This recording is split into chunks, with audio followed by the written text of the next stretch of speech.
I think as school leaders, we need to make sure that we remember our own health and well-being, and lots of us are already and always looking out for the people's health and well-being, that it can be quite easy to forget about ourselves as well. And in these uncertain times and quite stressful times of school closure, not knowing what's going to happen with whether it's year sixes, year 11s or year 13s in their transition phases, it's quite a stressful time, and everyone's looking for answers from us as senior leaders.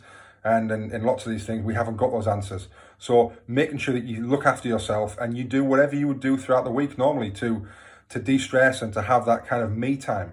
And also maintaining social contact. I think one of the most important and difficult things over the next few weeks and months is going to be the lack of social contact that we would normally have with our colleagues, with our family members, with our extended family members. And it's making sure that we continue to have those things.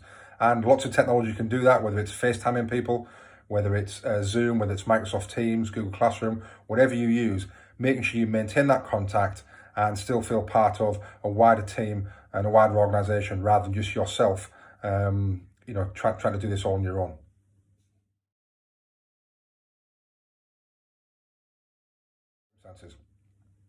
So my practical tips for school leaders for maintaining contact with their whole school community and their teams is making sure you have that regular face-to-face contact.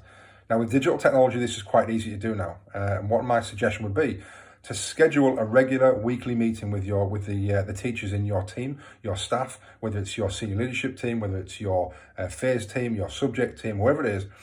And even if it just to start with becomes a catch up and a coffee with the rest of your team on a Zoom chat, a Google Hangout, a Microsoft Teams chat, whatever the technology you use, just to maintain that contact, to demonstrate and to show we are part of a bigger organisation. We're part of just being in isolation.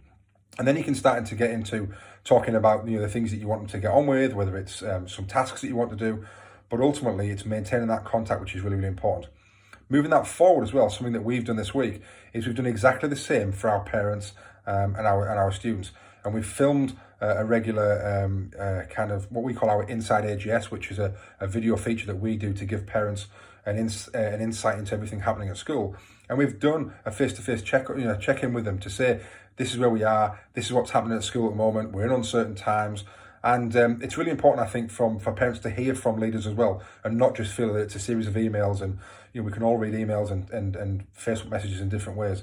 Get in front of a camera, speak to your school community, and it just feels like a really obvious thing to do, I suppose, to maintain that face-to-face contact.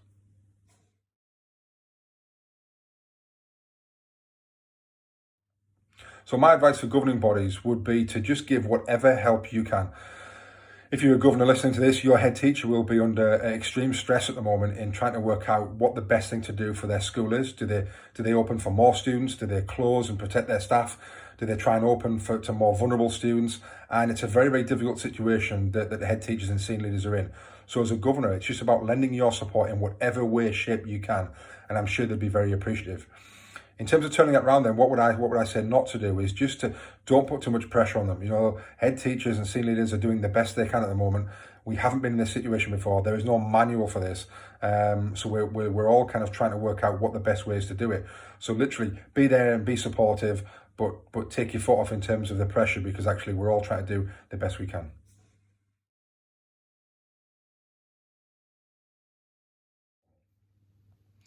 My advice for school leaders and teachers who are currently working from home in order to try and gain some work-life balance is to make sure that you have a designated place where you work from. Now that might be your dining table, it might be a desk, it might be a home office you've set up in the house somewhere, but it's really important that you can then leave that work there, and then you can then go into your own kind of home life, and whether it's sitting on the sofa watching TV at night, whatever it may be. What you don't want to get into the habit of doing is having things kind of all around you, on the sofa, on the dining table, and wherever you kind of go, that actually you can't almost escape from it and you feel like you're just always in work. Another little tip that I've been doing as well is, it sounds quite simple, but making sure that in the morning you get up and you get dressed and you're ready to work and you feel like you're in a work mode because you're dressed, rather than just kind of lounging around in your PJs all day. And that really kind of signifies the start of work, and then equally you can then shut the door and you can leave your work whenever you determine that there's a finish time, and hopefully that'll make sure you've got that little bit of kind of work-life balance between the day that you would normally be working and then your normal home life on an evening.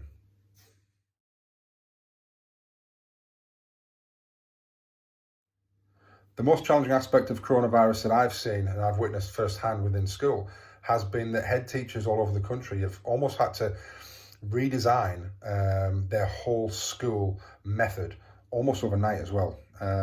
How many students are in the building, how many staff are in the building, checking on have we got first aiders in the building, have we got a designated safeguarding person in the building, how many people do we need to open, creating new staffing rotas to make sure people are in the building, how many kids, do we shut them in office down. It's been almost like starting from scratch, and all the things that we take for granted as school leaders that just happen all the time. People paying their salaries, well, if they're not able to come in the building, are they able to remote in and do things? It's been an enormous undertaking for head teachers and senior leadership teams all across the country and across the world to completely redesign how their school operates, not just over the next few days, but ultimately possibly over the next few months leading into September. No one was prepared for that. Nobody was really ready for that. And as school leaders, that's, we've had to do that within a very, very short space of time. And hats off to all the head teachers out there that have had to go through that and do that. That certainly wasn't anything that we all kind of learned on our MPQH or anything like that.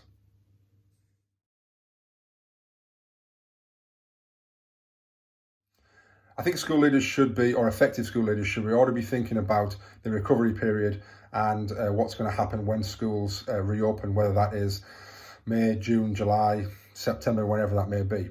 And thinking about lots of things, thinking about how students are going to be able to catch up on work that they may have done, thinking about how they can kind of re-engage staff again, thinking about how they can re-engage parents. And all these things, we after Easter, I suppose, once Easter's kind of gone, we can then start to think about, well, what can we start to set staff that they can be working on over that period of time in readiness for September? What are the things that have been on our priority lists, on our development plans that we've kind of never got round to, we haven't had time to do, and now we've got a lot more time in our hands that we can start to actually chip away at a lot of those things remotely from home, as heads, as deputies, as assistant heads, as extended leaders, as middle leaders, etc., etc. All those things that we've been waiting to do, we've now probably got a lot more time in our hands, and we can start to prioritize some of those things so that we are very much September ready, and probably as September ready as we've ever been. Probably a great opportunity for leaders all over the country to make sure that all the resources are ready, all the things that the new schemes, the new curriculum designs, whatever it may be, they're all there because we've had this time now to be able to actually get things done to a real quality as well, and make sure that everything is in place for whenever we start back.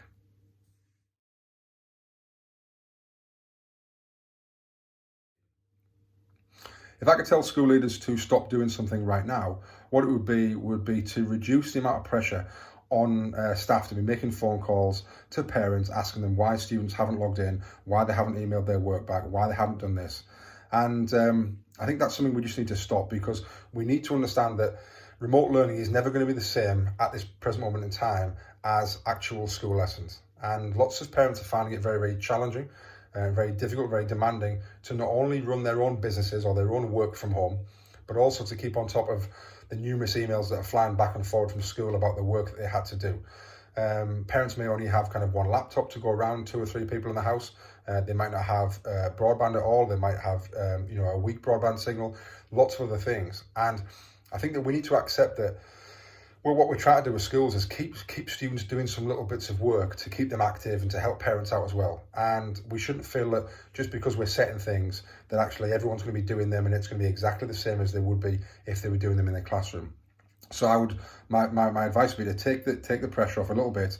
Let's get through Easter, and then let's kind of go again after that. But not be kind of forcing staff to be making phone calls that they haven't logged in this morning or they haven't emailed all this work back. I just think it's unrealistic, and we need to be realistic as school leaders in terms of what we would expect people realistically to do. And if you're a parent of a secondary school or a primary school child yourself, how difficult has it been for you as well? So I think we need to remember that.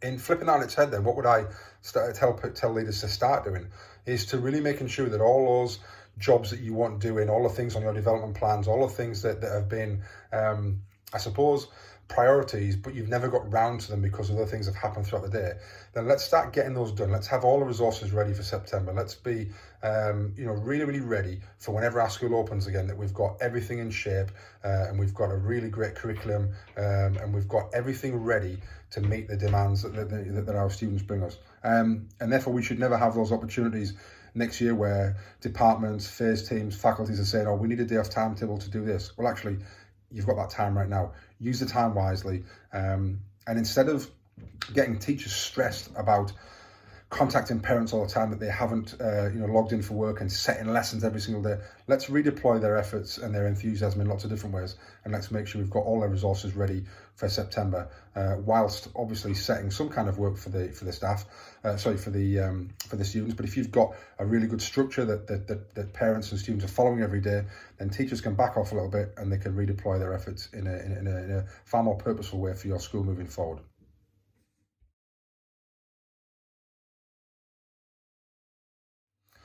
One of the biggest things I think that not only the sector but the world will learn from the coronavirus outbreak is that there are lots of different ways to work, and there are lots of different ways to communicate and to use technology to disseminate information, but also to collaborate with each other as well. And outside of education, I think that lots of people will see different ways to work and working from home, and reducing kind of overheads and costs, because they can do a lot of things from home and probably more efficient as well. I think as schools, we will find that there is far more benefit in online learning platforms and being able to share information from home, or to and from home, and to be able to supplement, not just take away from, but supplement the quality teaching that goes on in our classrooms with high quality learning that can be accessed from home, anytime, anywhere. And I think that lots of teachers have been a little bit scared of that in the last few years. But I think that everyone's kind of had to jump into this over the last few weeks.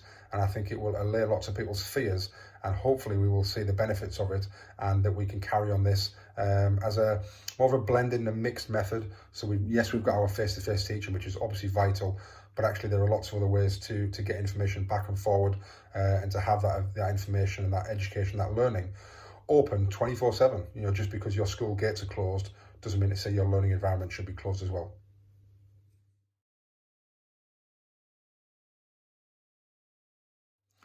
My final takeaway message to school leaders would be that it's a tough, challenging time. It's uncharted territory. We've not been here before, and we're trying to do the best we can whilst closing our schools, but still providing education from home. And you only have to look on any of the educational network platforms such as Twitter to find that everyone's finding it difficult. And it's not just your school that's finding it difficult. The average response, I think, from teachers at the moment is they're saying maybe 50 or 60% of their classes are accessing the work that has been set. So I think it's not to get too stressed about it, not to think it's going to be a perfect solution, not to think that every student is going to access everything and learn everything and not have to relearn it again. Let's face it, the teachers are going to have to reteach this information in September anyway, to make sure A, everyone's got it, and B, everyone's learnt it. It's about keeping your staff happy. It's about keeping your staff connected, and we're just going to have to see how this goes. And hopefully we'll get back to school as quick as we possibly can. And in the meantime, stick with it. It's tough for everyone, but we absolutely are doing the best we can. And we're helping the country, we're helping the NHS by closing our schools, by only allowing key worker children in, by keeping people off the streets. So we're doing as best we can. And if we can help parents at the same time by providing as much guidance and help for their own homeschooling in their own homes, then fantastic. But don't be too stressed, don't be too worried about it. Not everyone is going to learn just as they would have learned in the classroom. We're doing the best we can, and stick with it.